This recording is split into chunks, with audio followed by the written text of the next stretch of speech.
हमारे हाथ में जो घास आप लोग देख रहे हैं इसका नाम है मोथा घास। और यहाँ पर आप लोग देख सकते हैं कि 25 माइक्रोन का मल्चिंग पेपर लगा हुआ है, फिर भी ये जो मोथा घास है इसको फाड़ करके बाहर आ गई है। कई बार जब आप लोग आलू की खेती करते हैं, प्याज की खेती करते हैं तो देखते होंगे कि जो मोथा घास होती है उसको भी फाड़ करके ये बाहर आ जाती है। यह इतनी ज़्यादा जिद्दी घास है कि किसानों को परेशान करके रखी है। लेकिन आज की इस वीडियो में हम ऐसी टेक्निक आप लोगों को बताने वाले हैं कि अगर आप लोग उसका प्रयोग करते हैं तो आपके खेत से, मैं ये नहीं कहूँगा कि 100% मोथा ख़त्म हो जाएगा, लेकिन हाँ 90% एक बार में ख़त्म होगा और जो 10% बचा रहेगा, अगर उस तरीके को आप लोग दोबारा प्रयोग कर लिए तो आपके खेत से मोथा जो है लगभग ख़त्म हो जाएगा। तो इसको ख़त्म करने से पहले हमें यह जानना ज़रूरी है कि आखिर जो मोथा घास होता है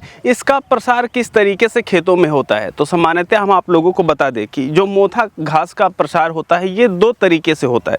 सबसे पहले जो इसकी गांठ होती है, जब हम लोग जुताई करते हैं तो अगर इसकी गांठ कट करके कई भागों में विभाजित हो जाती है तो ऐसे में जितने भाग में वह कटती है उतना नया मोथा आपके खेतों में पैदा हो जाता है। दूसरी चीज़ ये होती है कि अगर मोथे में इस तरीके से फूल आ गया तो फूल से यह हवा के माध्यम से एक खेत से दूसरे खेत में यह जाता रहता है और यह बहुत ही जिद्दी घास है। इससे जो होने वाला फसलों में नुकसान होता है, क्योंकि आप देख ही चुके हैं कि यह मल्चिंग को फाड़ करके बाहर आ गया है। तो जब आपके खेतों में हो जाता है तो इसकी जो जड़ें होती हैं यह ऊपर रहती हैं, तो तेज़ी से जब भी आप लोग कोई खाद डालते हैं तो उसको ये उठा लेते हैं और इनका जो विकास होता है काफ़ी तेज़ी से होता है।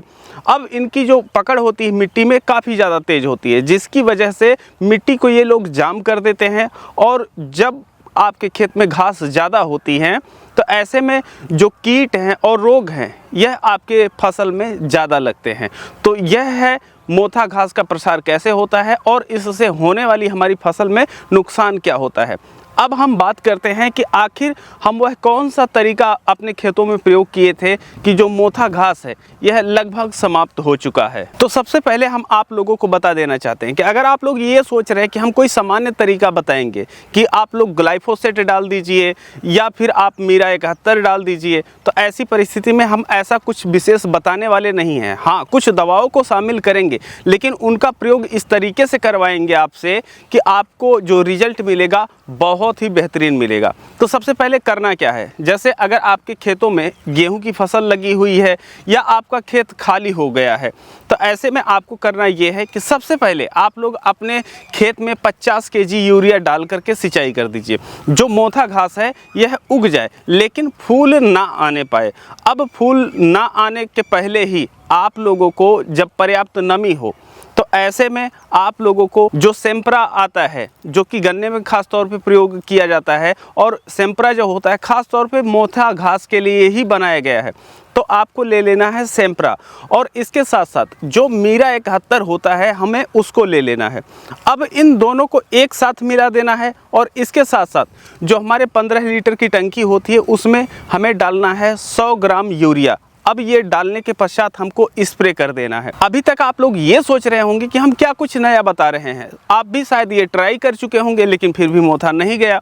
तो देखिए, अब आपको करना क्या है कि जब आपका मोथा पूरी तरीके से सूख जाएगा तो उसके बाद अपने खेत को अच्छे से जुताई करके छोड़ देना है, ताकि जो आप दवा डाले हैं उसका असर चला जाएगा गांठों तक।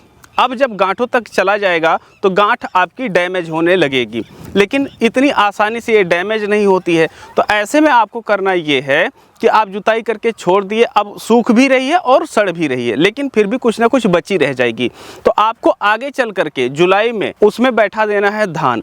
अब जो धान है यह पानी वाली फसल है, ज़्यादातर समय धान में पानी लगा रहता है। तो ऐसे में जो मोथा घास की जड़ होती है जो डैमेज हो चुकी है, अब जब पानी में जाएगी तो वहाँ पर यह सड़ जाती है। तो ऐसी परिस्थिति में जो आपके खेत का मोथा होता है लगभग 80 से 90% तक इस मेथड से गायब हो जाता है। और अगर आपके पास फिर इस तरीके से खेत खाली होने का मौका मिलता है तो आप दोबारा इसको रिपीट कर दीजिए। जब दोबारा आप ऐसे कर देते हैं तो फिर आपके खेत में जो मोथा घास होती है यह फिर लगभग ना के बराबर हो जाती है और जो आपका खेत होता है मोथा घास से आज़ाद हो जाता है। पर ध्यान ये रखना है कि कई किसान भाई सिर्फ सब्जियों की खेती करते हैं। तो देखिए, जब भी आप लोग सब्जियों की खेती करते हैं तो हर तीसरे साल पे ये वाली जो प्रक्रिया होती है इसको कर लेना चाहिए। नहीं तो जो सब्जियों वाला खेत होता है उसमें मोथा घास उगने का चांस ज़्यादा होता है, क्योंकि उसकी ज़्यादा देखभाल की जाती है।